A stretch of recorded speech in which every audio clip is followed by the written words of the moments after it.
उस पालकी में लिटाकर जिस मुर्दे को ले जा रहे हैं, उसके लिए सारी धरती एक घोंसला हो जाएगा ना। कैसी बातें करती हो? चलो घर चले। काशी, तुम्हें अकेला छोड़कर मैं किसी दिन ऐसे चली जाऊं तो? तुम पागल हो गई हो क्या? जानती हो तुम क्या कह रही हो? हाँ, मैं जानती हूँ मैं क्या कह रही हूँ, और ये भी जानती हूँ मैं क्या क्या सपने देख रही हूँ, तुम्हारे और मेरे पवित्र बंधन के। मैं जानती हूँ ये सब दिन के सपने हैं। ये सपना कैसे हो सकता है? सब बातचीत हो चुकी है और जल्दी हमारी शादी भी होने वाली है। अगर हो जाए तो? हो जाएगी, जरूर हो जाएगी। चल अंदर चल, मैं अभी भगवान के सामने तुझे अपना बना लेता हूँ और ये आशीर्वाद देता हूँ कि हमारा जन्म जन्म का साथ रहे। काशी, नहीं काशी नहीं, तुम्हारा इतना प्यार, इतनी मोहब्बत, मेरा दिल नहीं संभाल पाएगा इसे, नहीं संभाल पाएगा। ये सच है काशी। मैं इतनी संजीदगी से बात कर रहा हूँ और तुम मजाक उड़ा रही हो। मजाक मैंने नहीं, उसने उड़ाया है, मेरे दिल में छेद देकर। इमली, हाँ,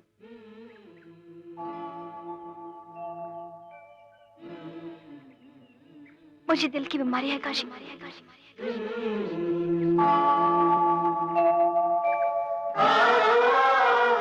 Let us pray for our brother to our Lord Jesus Christ, who said, I am the resurrection and the life. The man, one who believes on me, even if he dies, and other living person who put in faith me will ask this through our Lord Jesus Christ. Amen.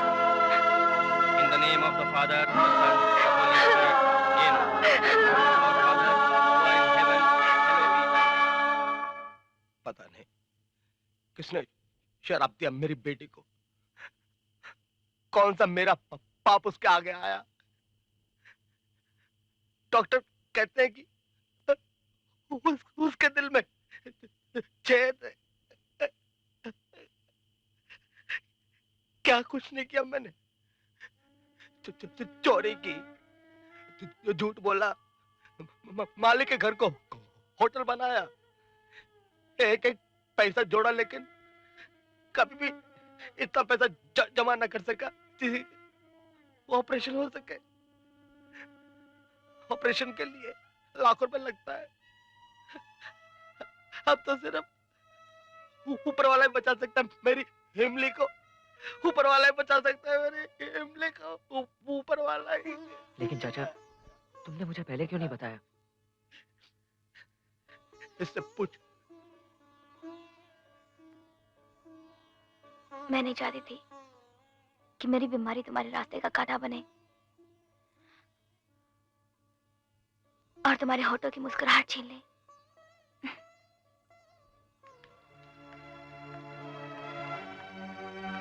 Doctor साहब, बहुत दिन तक इलाज न करने की वजह से बीमारी काफी बढ़ गई है। कल तक सारी रिपोर्ट्स आ जाएंगी तो पता चलेगा कि हालत कितनी खराब है। लेकिन एक बात तो तय है कि इस मर्ज का सिर्फ एक ही इलाज है, वो है ऑपरेशन। और ये ऑपरेशन किसी बड़े अस्पताल में हार्ट सर्जरी नहीं कर सकता है। आप लोगों को इमली को शहर ले जाना पड़ेगा।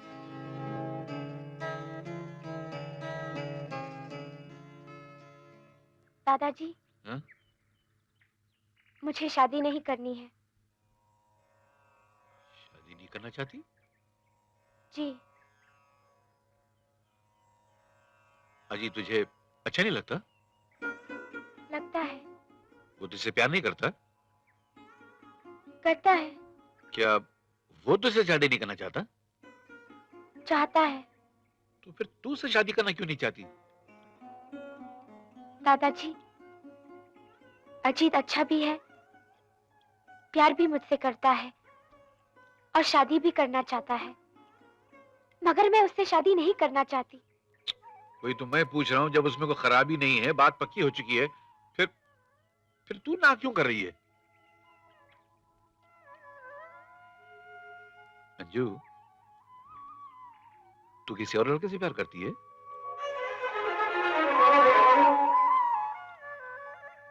तू किसी और लड़के से शादी करना चाहती है ना? हाँ?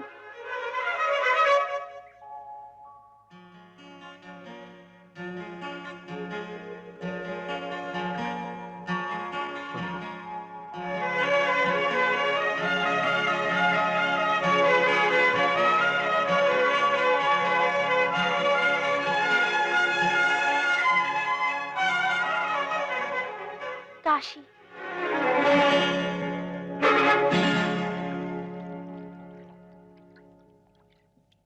बाबूजी, ये आप क्या बोल रहे हैं? ठीक कह रहा हूँ।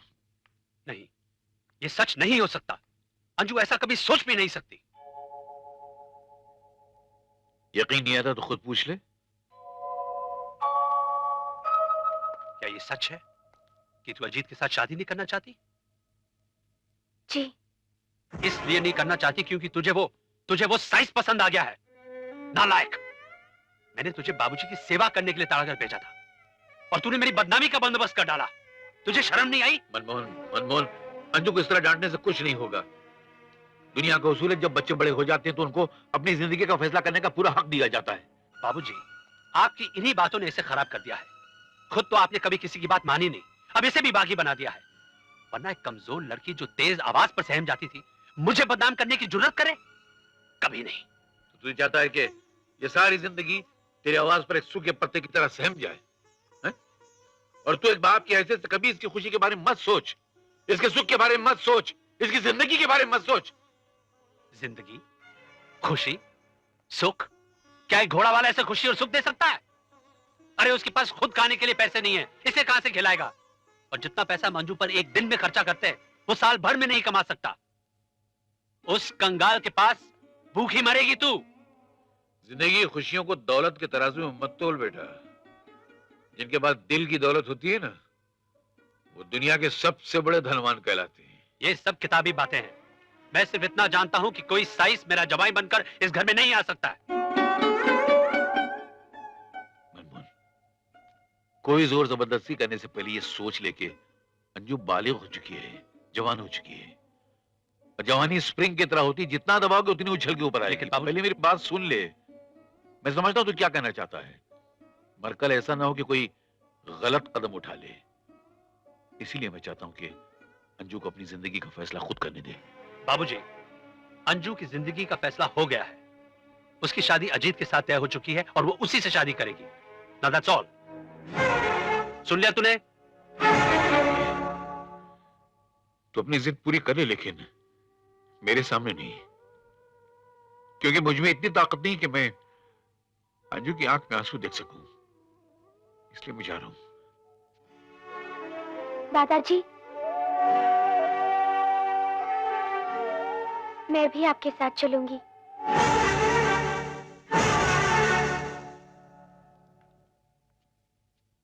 अंजू, ये तू बोल रही है? तू जिसे मैंने फूल की तरह संभाल के रखा, तू मुझे छोड़ के जाएगी? यही तो अफसोस है दादी कि आपने मुझे फूल समझा, एक ऐसा फूल जिसे गुलदान में सजाकर रखा जाता है। काश आपने मुझे इंसान समझा होता और ये जानने की कोशिश की होती कि मेरे दिल में क्या है। मुझे ये नहीं बताते कि आप क्या चाहते हैं, बल्कि मुझसे ये पूछते कि मैं क्या चाहती हूँ, जैसे दादाजी पूछते हैं।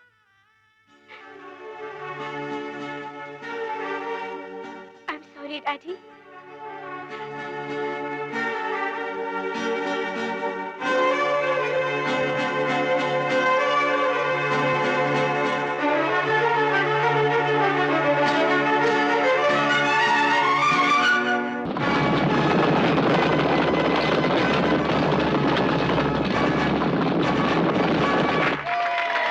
आज से हमारे इस हिल स्टेशन पे ये गाड़ियां वैसे ही खिलेंगी जैसे कमल खिलते हैं तालाब में।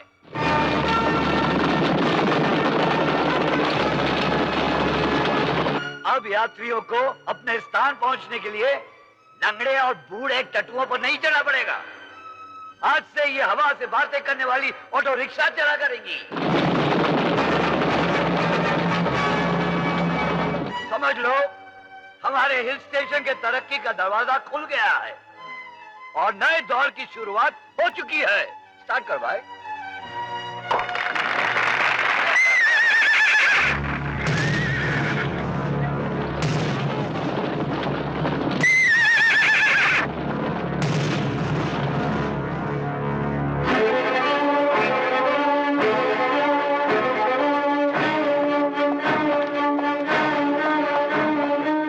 चाहिए तुम्हें? साहब जी, इन ऑटो रिक्शा वालों को निकाल दीजिए यहाँ से। नहीं तो? हमसे टकराने का मतलब जानते हैं आप? अबे ये क्या गुंडागर्दी है? देख काशी, यहाँ से चला जा वरना बहुत बुरा होगा। भूखे मरने से क्या बुरा होगा? अगर मरना ही है तो हम मुकाबला करके मरेंगे। अच्छा, तो ऐसे नहीं मानने वाले हो तुम लोग? अरे धक्के मार के निकालो एक दो।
वो देखिए, वो रहा।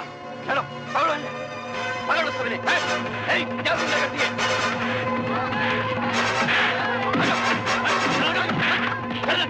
बेगर्दी करता है, पकड़ो सबको।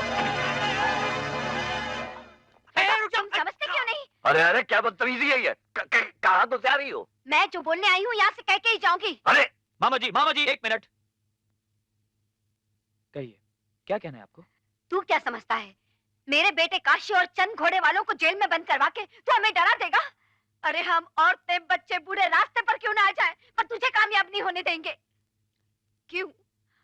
आखिर क्यों बर्बाद करना चाहता है तू हमारी हरियाली पहाड़ी, जहाँ हम पेड़ पौधों के साथ चैन से रहते हैं? क्यों फैलाना चाहता है वहाँ मशीनों का धुआं? क्यों? आखिर क्यों? बता ना। देखो देखो, बहुत हो गया ये बस। मामा बहुत- जी, बोले दीजिए ने। गरीबों की दुआ ले बेटे, हमारी रोटी मत छीन। हर चीज पैसे से नहीं तोली जाती, लेकिन तुम पैसे वाले हो ना, तुम्हें छीनने की आदत पड़ गई है। किसी को देने में कितना सुख मिलता है तुम्हें क्या मालूम? तुम अभी बच्चे हो, मेरे बेटे जैसे, इसलिए तुम्हें बद्दुआ भी नहीं दे सकती। लेकिन एक बात जरूर कहूंगी, कभी किसी गरीब मजबूर की रोजी रोटी मत छीनना बेटे, वरना जिंदगी भर चैन की नींद सो नहीं पाओगे।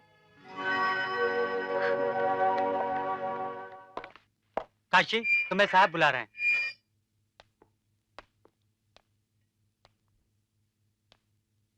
काशी, डॉक्टर साहब तुमसे कुछ जरूरी बात करने आए हैं। बताइए डॉक्टर साहब। काशी, इमली को जो दिल की बीमारी है उसका इलाज सिर्फ ऑपरेशन है, और वो भी फौरन करना पड़ेगा। बरसों तक मर्ज को दबा कर रखने से केस बहुत खराब हो जाएगा। काशी, इमली मर भी सकती है।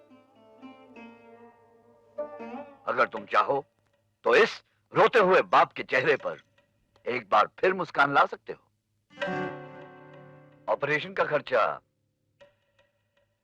हम दे सकते हैं। साहब, आप दे देंगे? हाँ, मगर एक शर्त है। क्या? काशी को ये आंदोलन वापस लेना होगा। हाँ, वो कर देगा। तुम हाँ कर दो, पैसे तैयार हैं, ऑपरेशन हो जाएगा और इमली की जान बच जाएगी। हाँ कर दे काशी। सोच मत काशी। अरे मेरी बेटी की जान बच जाएगी, तेरी इमली अच्छी हो जाएगी। ये सुझाव तो भगवान की देन है। नहीं काका, ये भगवान की देन नहीं, शैतान की चाल है। मैं अपने साथियों के साथ गद्दारी नहीं कर सकता।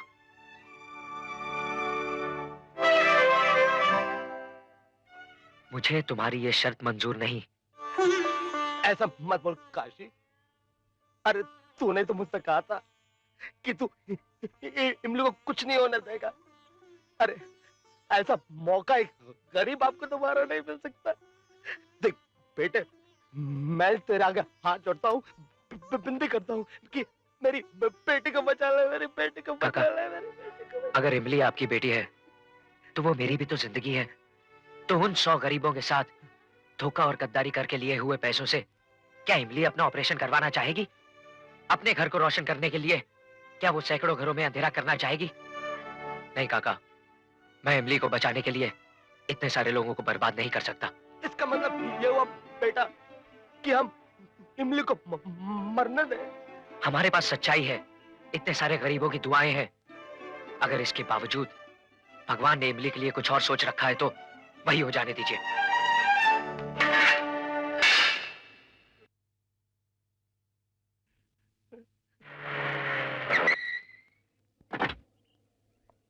अरे दादाजी, नमस्ते दादाजी। नमस्ते। लोग आज ही आए और पता चला तुम अस्पताल में हो। अरे बेटी तू अच्छी खासी थी, तुझे क्या हुआ? मुझे कुछ नहीं हुआ, मगर डॉक्टर लोग कहते हैं मुझे दिल की बीमारी है। दिल की? अरे नहीं बाबा, इतनी सी उम्र में कोई दिल की बीमारी होती है? अरे डॉक्टरों को डराने की आदत है। कुछ नहीं बेटा, कुछ नहीं। तुम जल्दी ठीक हो जाओगी। लेकिन आप लोग यहाँ एकदम से कैसे चले आए? दरअसल दिल का रोग तो अंजू को हुआ है। इसने फैसला किया है कि शादी करेगी तो काशी के साथ करेगी। हमें उसी की माँ से बात करने आए। डॉक्टर साहब, डॉक्टर साहब, डॉक्टर साहब, डॉक्टर साहब, डॉक्टर साहब, इन्हें देखिए डॉक्टर साहब। अच्छा बेटे, मैं चलता हूँ, काशी से मिलूं फिर आऊंगा। दादाजी, काशी को पुलिस पकड़ के ले गई है। बाबूजी इसे छुड़ाने गए हैं। प्लीज चल चल चल चल, दे दो।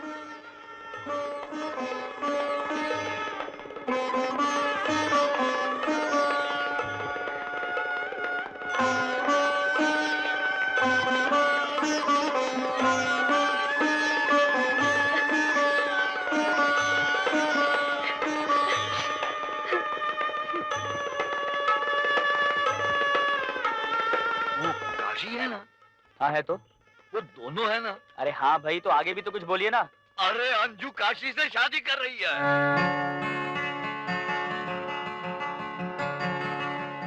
और दादा उनका साथ दे रहा है।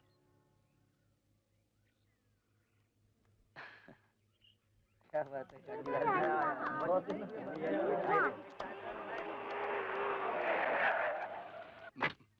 मालिक, बड़े मालिक, आप यहाँ?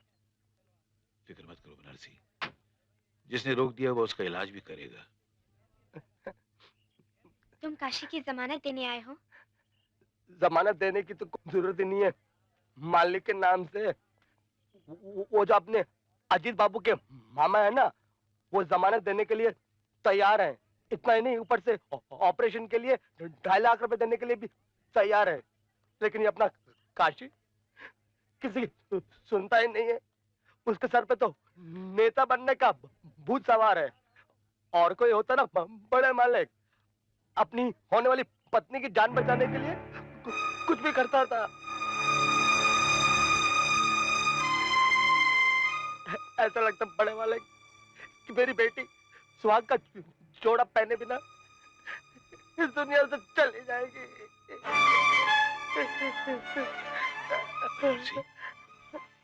क्या इमली की शादी काशी से होने वाली है? हाँ मालिक, सगाई भी हो चुकी है। ये रिश्ता मैंने और काशी की मां ने इनके बचपन में ही तय कर दिया था। मेरी बेटी इमली काशी से कितना प्यार करती है कोई सोच भी नहीं सकता है। अपनी जान पे बना ली। लेकिन किसी को ये नहीं बताया कि वो बीमार है। डरती थी कि अगर काशी को पता चल गया तो सब बहुत तकलीफ होगी।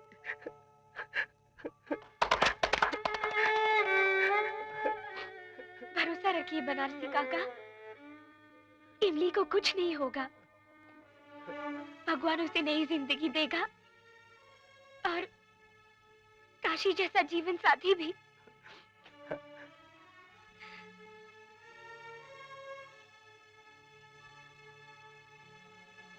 है ना दादाजी?